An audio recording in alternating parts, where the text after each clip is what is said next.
Hello friends, মিঠুর পাকশালে আপনাদের সবাইকে স্বাগত। আজ আমি দুটো আলু ও অল্প চালের গুঁড়ো দিয়ে ভীষণই টেস্টি ও ভীষণই খাস্তা ও মুচমুচে একটা রেসিপি আপনাদের সাথে শেয়ার করছি। তো আজকের রেসিপিটা চলুন দেখে নেওয়া যাক। তো সেই জন্য প্রথমেই দেখুন দুটো মিডিয়াম সাইজের আলু নিয়েছি। আলু দুটোকে এভাবে জলের মধ্যে একটু গ্রেট করে নেব। তো এখানে খুবই ছোট একটা গ্রেটার নিয়েছি। আলুটাকে খুবই ছোট ছোট করে পাতলা করে গ্রেট করে নিতে হবে। তো দুটো আলুকে একই সাথে গ্রেট করে নিয়ে নিচ্ছি। তারপর আলুটাকে জল থেকে খুব ভালো করে নিগড়ে তুলে নিতে হবে। তো দেখুন আলুটা একটা গ্রেট হয়ে গেছে, আবার একটা একইভাবে করে নিচ্ছি।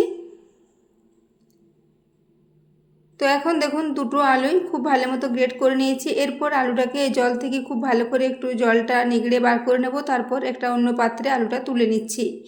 তো দেখুন এভাবে আলুটা পুরো একটা অন্য পাত্রে নিয়ে নিচ্ছি।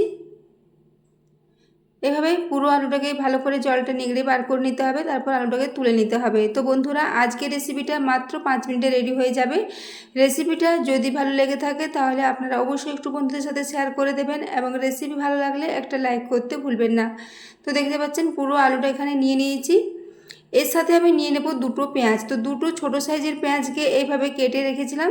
তো পুরো পেঁয়াজটা এখানে দিয়ে দিলাম। এরপর এই পেঁয়াজটাকে একটু খুবই ছোট ছোট করে স্লাইসগুলো বার করে নিচ্ছি। যেহেতু আলুর সাথে এটা খুব ভালো মতো মিশে যাবে, আলুটা খুবই ছোট ছোট করে পাতলা করে গ্রেট করা আছে, তাই পেঁয়াজটাও যাতে এরকম খুবই ছোট ছোট এবং লম্বা লম্বা থাকে সেই জন্য এটাকে খুব ভালো করে আলু পেঁয়াজটাকে একটু এভাবে হাতে করে পেঁয়াজের যে লম্বা লম্বা স্লাইসগুলো সেগুলোকে একটু আলাদা করে নিচ্ছি।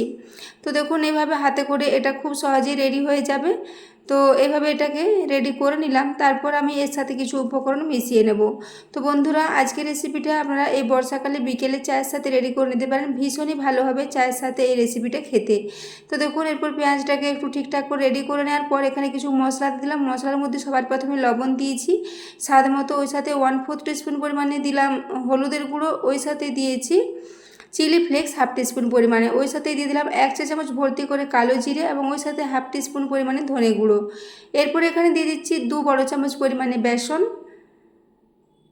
বেসন দেওয়ার পর দিয়ে দেবো এখানে চালের গুঁড়ো। তো প্রথমে এখানে 2 চামচ করে চালের গুঁড়ো দিয়ে দিচ্ছি, পরে আবার প্রয়োজন হলে কিছুটা চালের গুঁড়ো মিশিয়ে নেব। তো এখানে বড় চামচের 2 চামচ বেসন ও 2 চামচ চালের গুঁড়ো দিয়েছি।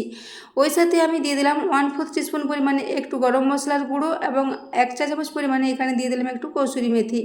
এরপর সমস্ত কিছু খুব ভালো করে মিশিয়ে নেব।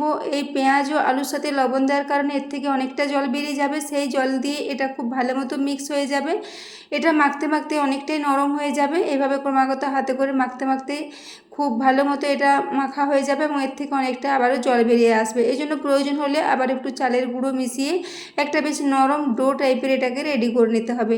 তো বন্ধুরা, আজকের রেসিপিটা ভালো লেগে থাকলে অবশ্যই চ্যানেলটি সাবস্ক্রাইব করে পাশে থাকবেন, এবং রেসিপি কেমন লেগেছে একটা কমেন্টে জানাতে ভুলবেন না। তো দেখুন হাতে করে এইভাবে ক্রমাগত নাড়াচাড়া করতে করতে এটাকে মিক্স করে নিচ্ছি। এই রেসিপিটা চায়ের সাথে খেতে কিন্তু ভীষণই ভালো লাগবে। এটাকে আপনারা চাইলে টিফিনও বানিয়ে দিতে পারেন, সেটাও কিন্তু খেতে ভীষণই ভালো লাগবে। তো এরপর দেখুন ডোটা মাখতে মাখতে অনেকটাই নরম মনে হচ্ছিলো, সেই জন্য আবার 1 চামচ পরিমাণে দিয়েছি। তো পেঁয়াজ ও আলুর সাথে লবণ দেওয়ার কারণে অনেকটাই জল বেরিয়ে যাবে, সেই জন্য এটা যতবারই মাখা হবে মাখতে মাখতে অনেকটাই নরম হয়ে আসবে। এভাবে আমি আবারও অল্প অল্প করে চালের গুঁড়ো দিয়ে এর একটা ডো রেডি করে নেব। তো দেখুন এটা মাখার পর এখনও আবার অনেকটাই নরম হয়ে গেছে। তো এখানে আমার কৌটোতে আবার 2 চামচ মতো চালের গুঁড়ো ছিল, সেই চালের গুঁড়োটা পুরোটাই এখানে দিয়ে দিয়েছি।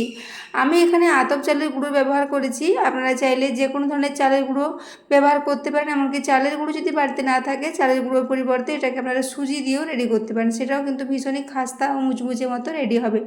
আলু দেওয়ার কারণে এটা ভীষণই খাস্তা হবে, আর পেঁয়াজ দেওয়ার কারণে এটা বেশ পকোড়ার মতো লাগবে, সেই জন্য এখানে কালো জিরেটা অবশ্য করে দিতে হবে। কালো জিরে দিলে বেশ ভালো একটা পকোড়ার টেস্ট আসবে।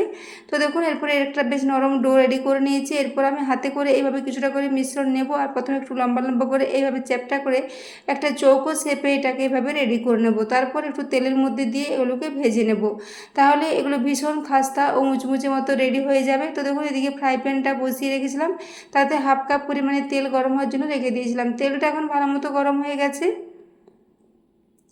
এরপর এখানে দেখুন এইভাবে একটু লম্বা লম্বা চৌকো চৌকো শেপে রেডি করে একটা একটা করে তেলের মধ্যে দিয়ে দেবো।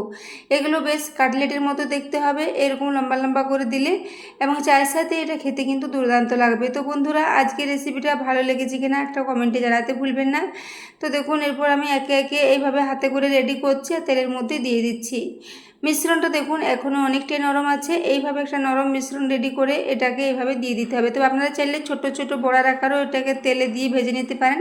তবে আমি এটাকে একটু কাটলেটের শেপে রেডি করেছি, যাতে এটাকে প্লেটে সার্ভ করতে এবং দেখতে দুটোই ভালো লাগে। তো দেখুন এরপর আমি এইভাবে এগুলোকে প্রথমে 1-1.5 মিনিট পর্যন্ত একটু লো ফ্লেমে ভেজে নিয়ে এরপর উল্টে দিয়েছিলাম। তারপর গ্যাসের ফ্লেমটা একটু মিডিয়ামে করে দিয়ে আবারও 2-3 মিনিট পর্যন্ত এটাকে ভেজে নেব। এইভাবে 3 থেকে 4 মিনিটের মধ্যে এগুলো ভীষণ খাস্তা ও মুচমুচে মতো রেডি হয়ে যাবে। তো বন্ধুরা, আজকে রেসিপিটা বাড়িতে অবশ্যই ট্রাই করবেন এবং রেসিপিটা কেমন লেগেছে জানাতে ভুলবেন না। তো দেখুন এরপর আমি উল্টে পাল্টে এগুলোকে একটু লালচে করে ভেজে নিলাম। এরপর এগুলোকে একটা প্লেটে তুলে নেব। তো আমি যে পরিমাণে মিশ্রণটা রেডি করেছিলাম তাতে এখনও কয়েকটা রেডি হবে, সবগুলো একই সাথে দেওয়া যায়নি। তো পরের ব্যাচে আবার কয়েকটা একইভাবে ভেজে নেব, তারপর এগুলোকে প্লেটে নিয়ে নিচ্ছি। তো বন্ধুরা, এগুলোকে আপনারা যে কোনো ধরনের চাটনির সাথেও সার্ভ করতে পারেন যদি চায়ের সাথে খেতে না চান। আর যদি বর্ষাকালে বিকেলে এইভাবে একটা তৈরি করে নিন এরকম রেসিপি, সেটা কিন্তু ভীষণই ভালো হবে। তো দেখুন এইভাবে একে একে সবগুলো ভেজে নিয়েছি। এরপর দ্বিতীয় ব্যাচে আবারও 4টে মতো হবে, সেগুলো একটু দিয়ে একই তেলের মধ্যে দিয়ে ভেজে নিচ্ছি। তো চালের গুঁড়ো দেওয়ার জন্য আলুর সাথে এটা ভীষণই খাস্তা মতো রেডি হয়ে যাবে। তো দেখুন এইভাবে উল্টে পাল্টে এগুলোকে একটু লালচে করে ভেজে নিলাম।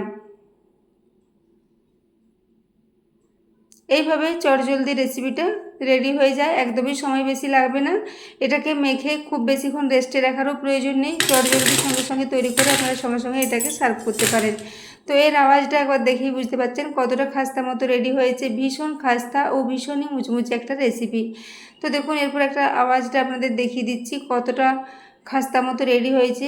উপর থেকে ভীষণই খাস্তা এবং পেঁয়াজ দেওয়ার জন্য এর টেস্টটা কিন্তু ভীষণই ভালো হয়েছিল। তো দেখুন এরপর আমি একটা আপনাদের ভেঙে দেখিয়ে দিচ্ছি। তো আজকের রেসিপিটা বন্ধুরা কেমন লেগেছে কমেন্টে অবশ্যই জানাবেন এবং রেসিপি এতক্ষণ পর্যন্ত দেখার জন্য আপনাদের অশেষ ধন্যবাদ।